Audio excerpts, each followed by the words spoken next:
क्रांति गुरु चंद्रमोहन जी, उपस्थित हिंद किसान मजदूर समिति के सभी पदाधिकारीगण, यहाँ इस ऐतिहासिक राजकीय कॉलेज के मैदान में पहुंचे किसान भाई, मजदूर भाई, मेरी माताएं बहनें, ये गुरु जी का तीसरा कार्यक्रम है इसी कॉलेज के मैदान में। पहला कार्यक्रम तिरंगे का हुआ था, दूसरा कार्यक्रम सीएए के समर्थन में हुआ था और तीसरा कार्यक्रम जिसका किसी का ध्यान इस देश में नहीं गया जिस बात पर भैया कि बाबा साहब अम्बेडकर जिन्होंने संविधान की रचना की, इतने बड़े बड़े लोग उनका नाम लेकर बहुत बड़े बड़े पदों पर गए, उनके बहुत से अनुयायी रहे, लेकिन शायद किसी ने कभी ये नहीं सोचा कि देश के संविधान लिखने वाले बाबा साहब, करोड़ों लोगों को उनका हक दिलाने वाले बाबा साहब की एक प्रतिमा जम्मू कश्मीर में भी होनी चाहिए। और होनी क्यों चाहिए? क्योंकि जम्मू कश्मीर में जो धारा 370 लगी हुई थी, उसका विरोध उस समय अगर किसी ने किया था तो बाबा साहब ने किया था। और बाबा साहब की बरसों पुरानी सोच, अगर किसी ने इसको धरातल पर उतारा, इंप्लीमेंट किया, तो उसका नाम नरेंद्र मोदी है। उनके सपने को साकार करने का काम, धारा 370 को हटाने का काम नरेंद्र मोदी ने किया। दूसरी सोच, गुरु जी की पिछली बार भी बात हुई कि जनसंख्या नियंत्रण के लिए कानून बनना चाहिए। निश्चित रूप से देश की सबसे बड़ी समस्या जनसंख्या ही है। बढ़ते बढ़ते 135 करोड़ या कहां तक पहुंच गई, कहीं ना कहीं। मोदी जी हमेशा किसान और मजदूर के हित की सोच, और जो एक अफवाह फैलाई जा रही है कि किसान की जमीन छीन ली जाएगी। जिस दिन इस देश में एक किसान की जमीन भी उद्योगपति को छीन लेगा, संजीव बालियान पहला व्यक्ति होगा जो अपने पद से इस्तीफा देकर अपने गाँव किसी की हिम्मत नहीं है कि इस देश में किसान की जमीन को छीन सके। ये भारत में फैलाइए, बिल्कुल भी किसान के मुद्दों पर बात कीजिए, अपनी बात रखिए। ये सरकार चाहती है किसान के लिए कुछ बेहतर हो, कानून व्यवस्था में बेहतर हो। इस उत्तर प्रदेश को मैं अच्छा प्रदेश बनाऊंगा। इस मुजफ्फरनगर में बड़े दिनों बाद शांति आई है। मेरी सभी किसान भाइयों से अपील है, जो आंदोलन में उनसे भी अपील है, उनका भी सरकार बनाने में योगदान है। भाइयों, बहुत लंबा हो गया, 100 दिन का आंदोलन हो चुका। सरकार सम्मान के साथ आपसे बात करना चाहता है, सरकार आपसे झुक के बात करना चाहती है। आपकी बड़ी सरकार है, आइए मुद्दों पे बात कीजिए। अगर कहीं काला कोई कानून में काला कोई शब्द है तो हमें दिखाइए, उस काले शब्द को पाड़ कर फेंक देंगे। जो एक किसान की इच्छा हो सर पर हम पूरी करेंगे। गुरु जी, आज इस मंच के माध्यम से सबसे निवेदन करता हूं और आपको बहुत बहुत धन्यवाद करता हूं। आपने भी मेरी सोच बदली है। हाँ जी, एक जाति विहीन समाज की जो सोच आपने दी है, उस सोच को मैं मानने लगा। और जब भी मजबूत होंगे जब जाति सब घटेगा। इसका इस्तेमाल सब लोग अपने अपने फायदे के लिए करते हैं। मीडिया के भाइयों को मैं बताना चाहता हूँ, नहीं पता, आदरणीय गुरु जी 1968 में जब चौधरी चरण सिंह इस उत्तर प्रदेश के मुख्यमंत्री बने, उस समय मात्र 20% गन्ना शुगर मिल को जाता था। 80% गन्ना कोल्लू में जाता था। कोल्लू कौन चलाते थे? किसान और मजदूर मिलकर चलाते थे। उस समय कानून था कि अगर आपको गुड़ बाहर भेजना है प्रदेश से तो परमिट लेना पड़ेगा। उस जमाने में जो गुड़ था, गुड़ को बाहर भेजने के लिए, परमिट लेने के लिए लोग रिश्वत देते थे। 1968 में जब मुख्यमंत्री बने चौधरी सिंह, तो उन्होंने कहा कि ये किसान का, मजदूर का अधिकार है कि देश में अपना गुड़ कहीं भी ले जा सकता है। उस समय 1968 में कानून का परिवर्तन हुआ, इसकी शुरुआत हुई और दुर्भाग्य से उस समय इसका विरोध हुआ और चौधरी चरण सिंह की सरकार गिरा दी गई। और आज जो चरण सिंह के नाम पर राजनीति करना चाहते हैं, जो उनके नाम पर राजनीति करते हैं, वो उस समय इस देश में नहीं रहते थे। उस समय वो विदेश में, अमेरिका, इंग्लैंड में रहते थे। वहीं नौकरी की, वहीं बड़े बड़े, कभी किसान के घर नहीं गए। शायद अगर 1968 का इतिहास उठा के लोग देख लें, जो चरण सिंह के नाम पर राजनीति करते हैं, तो इस कानून के विरोध में एक शब्द भी नहीं बोल सकते। उसकी अगली कड़ी थी चौधरी महेंद्र सिंह टिकैत। मेरे पास मेमोरेंडम है, चाहे तो कोई भी देख सकता है। जो हर आंदोलन था चौधरी महेंद्र सिंह टिकैत का, गुरुजी हर आंदोलन में लिखा हुआ था कि जिस तरह व्यापारी को अपना उत्पाद बेचने का अधिकार है, उसी तरह से किसान को भी अधिकार होना चाहिए कि कृषि उत्पाद देश के किसी भी कोने में बेच सके। ये चौधरी महेंद्र सिंह टिकैत की मांग थी, जिस मांग को पूरा करने का काम आज नरेंद्र मोदी ने किया। क्या है कानून पश्चिम उत्तर प्रदेश के लिए?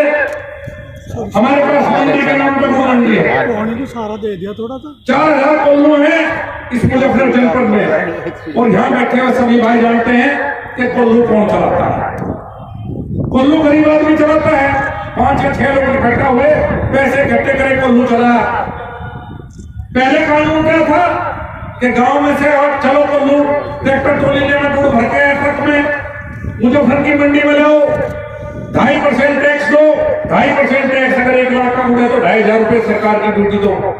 उसके बाद अगर गुड़ लेके जाना है हरियाणा या पंजाब तो जाओ बॉर्डर पे पुलिस वालों को रिश्वत दो, फिर राजस्थान बॉर्डर पे दो, फिर गुड़ लेके जाओ, आपकी मर्जी। ये इतना लंबा था। और इस कानून में बदलाव के बाद क्या है कि गांव से टैक्स ट्रॉली में गुड़ भरो, ना 2.5% टैक्स देना, ना बॉर्डर पर रिश्वत देनी। मेरी मर्जी, चाहे मैं बम्बई में गुड़ बेचता हूँ, जहां मेरा जी करेगा पूरे देश में वहां बेचूंगा। एक देश को आदेश देश कर दिया। अगर इस कानून में कहीं कमी है तो मुझे बताओ, एक बार तो बताओ। काला कानून पहले से पहले कमी तो बताओ। दूसरा है कॉन्ट्रैक्ट फार्मिंग, पहले से करते आए हम। तो यहां सब किसान बैठे हैं, मजदूर बैठे हैं, शुगर मिल से कॉन्ट्रैक्ट होता है, 325 रुपए क्विंटल गन्ने का रेट तय है। हम पहले लिख के दे दें भाई हमें 1000 क्विंटल गन्ना देना, बॉन्ड भरे जाए, दोनों के सिग्नेचर आपस में बॉन्ड। आज तक किसी शुगर मिल में किसान की जमीन कब्जा ही है क्या? और ये पहला कानून है देश का जो किसी पर लागू नहीं होता। मेरी इच्छा है मैं कॉन्ट्रैक्ट फार्मिंग करूं, मुझे ज्यादा पैसे मिलेंगे भाई करूंगा, मुझे ज्यादा पैसे लेने बिल्कुल नहीं करूंगा। मेरी इच्छा होगी सरकारी मंडी में बेचूंगा, मेरी इच्छा होगी प्राइवेट मंडी में बेचूंगा। ये कानून सब पे लागू होता है और किसी पर लागू नहीं होता है। ऐसा इस देश में कोई कानून नहीं बना जो व्यक्ति की इच्छा के ऊपर है कि मुझे अपने ऊपर लागू करवाना है या नहीं करवाना। ये पहला कानून है। देश में समस्याएं हैं, उन समस्याओं पर बात होनी चाहिए, किसान नेताओं को आना चाहिए, जो वास्तविक समस्या उन पर बात करें, जो किसान के इश्यूज है उन पर बात करें। 10 संशोधन सुझाए गए, सारे सरकार मानने के लिए तैयार। सरकार ने कहा चलो 1.5 साल के लिए पीछे हटा दो, अच्छा लगेगा फिर लगा लियो, ना लगे तो फिर ना लगो। जो असली किसान की समस्या है, जो हिंद किसान मजदूर समिति ने दिल्ली जाकर उठाई थी, चाहे वो गन्ने की समस्या हो, चाहे बिजली की समस्या हो, जिस जनप्रतिनिधि होने के नाते, इस क्षेत्र का सांसद होने के नाते मैं हमेशा कहता हूं कि आपकी बात अगर गन्ने के रेट बढ़ने की बात है, हाँ मैंने ऊपर कई बात भी कहूंगा गन्ने का रेट बढ़ना चाहिए। मैंने पहले भी कहा, मैं आज भी कहता हूं कि बिजली का रेट कम होना चाहिए, ट्यूबवेल का रेट कम होना चाहिए। किसानों को समस्या है, इन मुद्दों पर आओ, सरकार से बात करो, किसानों के लिए कुछ बेहतर करो। जो गुरु जी ने कहा, गुरु जी 2012 से पहले, 13 से पहले यही वो जनपद है कि जब हम जातियों में बैठे थे और इस उंगली की तरह अलग अलग थे, और हमारी उंगली तोड़ दी गई 2013 में इसी जनपद में। 2013 से जब हम इकट्ठे हुए, जो आपकी एक सोच है, जाति हीन समाज पूरा एक है हम लोग, जब हम इकट्ठा हुए तो ठीक चला। यही है जहां सीएम से हालात दूसरे हैं। मैं ज्यादा नहीं कहता, लेकिन मैं एकमात्र सांसद था जो उस दिन की सड़कों पर था जब सीएम मेरे शहर को जलाने की साजिश से की जाती थी। जब यहाँ लोग सड़कों पर गंगाई घूम रहे थे तो मैं आपके बीच में था, मैं सिर्फ चौक पे था, कहीं बाहर नहीं गया। मैं हमेशा आपके बीच में हूं। जो आंदोलन करने वाले किसान हैं वो भी हमारे अपने हैं। इस सरकार को बनाने में किसान और मजदूर की मेहनत है। मोदी जी हमेशा किसान और मजदूर के हित की सोचते हैं। और जो एक अफवाह फैलाई जा रही है कि किसान की जमीन छीन ली जाएगी, जिस दिन इस देश में एक किसान की जमीन भी उद्योगपति को छीन लेगा, संजीव बालियान पहला व्यक्ति होगा जो अपने पद से इस्तीफा देकर अपने गांव में किसी की हिम्मत नहीं है कि इस देश में किसान की जमीन को छीन सके। ये भ्रम में फैलाइए बिल्कुल भी। किसान के मुद्दों पर बात कीजिए, अपनी बात रखिए। ये सरकार चाहती है किसान के लिए कुछ बेहतर हो, कानून व्यवस्था में बेहतर हो। इस उत्तर प्रदेश को मैं अच्छा प्रदेश बना रहा हूं। इस मुजफ्फरनगर बड़े दिनों बाद शांति आई है। मेरी सभी किसान भाइयों से अपील है, जो आंदोलन में उनसे भी अपील है, उनका भी सरकार बनाने में योगदान है। भाइयों बहुत लंबा हो गया, 100 दिन का आंदोलन हो चुका। सरकार सम्मान के साथ आपसे बात करना चाहता है, सरकार आपसे झुक के बात करना चाहती है। आपकी बड़ी सरकार है, आइए मुद्दों पे बात कीजिए। अगर कहीं काला कोई कानून में काला कोई शब्द है तो हमें दिखाइए, उस काले शब्द को पाड़ कर फेंक देंगे। जो एक किसान की इच्छा हो सर पर हम पूरी करेंगे। गुरु जी, आज इस मंच के माध्यम से सबसे निवेदन करता हूं और आपको बहुत बहुत धन्यवाद करता हूं। आपने भी मेरी सोच बदली है। हाँ जी, एक जाति विहीन समाज की जो सोच आपने दी है, उस सोच को मैं मानने लगा। और जब भी मजबूत होंगे जब जाति सब घटेगा। इसका इस्तेमाल सब लोग अपने अपने फायदे के लिए करते हैं। जाति विहीन समाज की जो आपकी कल्पना है, उसमें भी एक कार्यकर्ता के रूप में काम करेगा। हम सब कश्मीर चलेंगे, बाबा साहब की प्रतिमा का वहां पे पहली प्रतिमा का वो होगा और ये इतिहास के अक्षरों में लिखा जाएगा। गुरु जी की आपकी सोच थी, किसी और ने नहीं सोचा। बहुत बहुत धन्यवाद, बहुत बहुत धन्यवाद।